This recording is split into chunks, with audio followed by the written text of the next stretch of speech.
নমস্কার বন্ধুরা, রকি কিচেনের তরফ থেকে সকলকে স্বাগত জানাচ্ছি। আবার একটা নতুন রেসিপি আপনাদের মাঝখানে শেয়ার করতে চলেছি, সেটা হচ্ছে ভেন্ডি ভাজা। তাহলে চলুন দেখে নেওয়া যাক আজকের রেসিপি। ওভেনে একটা কড়াই বসিয়ে তাতে দিয়ে দিয়েছি কিছুটা পরিমাণে তেল।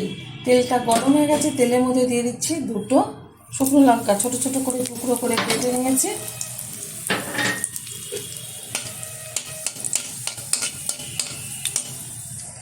এখন দিয়ে দেবো কুচিয়ে রাখা একটা পেঁয়াজ।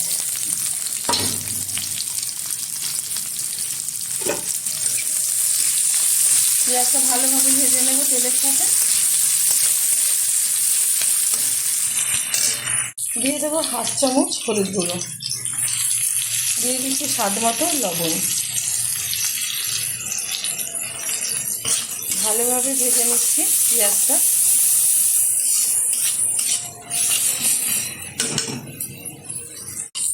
পেঁয়াজটা কিন্তু তেলের সাথে ভালোভাবে ভেজে নিয়েছি। এখন এর মধ্যে দিয়ে দেবো একটা ভেঙে রাখা ডিম। ভালোভাবে পেঁয়াজের সাথে ডিমটা মিশিয়ে নিচ্ছে। এবার এটাও ভালোভাবে ভেজে নেব। ডিমটা পেঁয়াজের সাথে ভালোভাবে ভেজে নিয়েছি। এখন এর মধ্যে দিয়ে দেবো কেটে রাখা ভেন্ডি। আমি একদম পাতলা পাতলা করে কেটে নিয়েছি। সেটা কিন্তু ভালো করে দিয়ে পরিষ্কার করে নিয়েছি।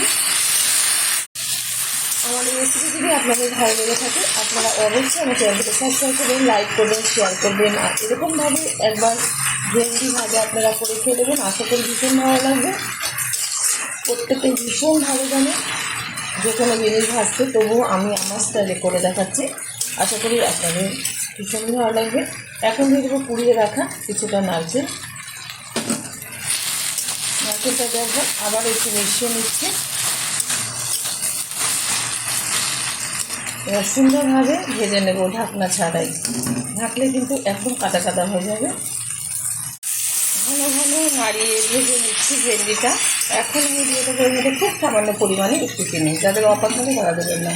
দিয়ে দিচ্ছি চিড়ে রাখা দুটো কাঁচা লঙ্কা।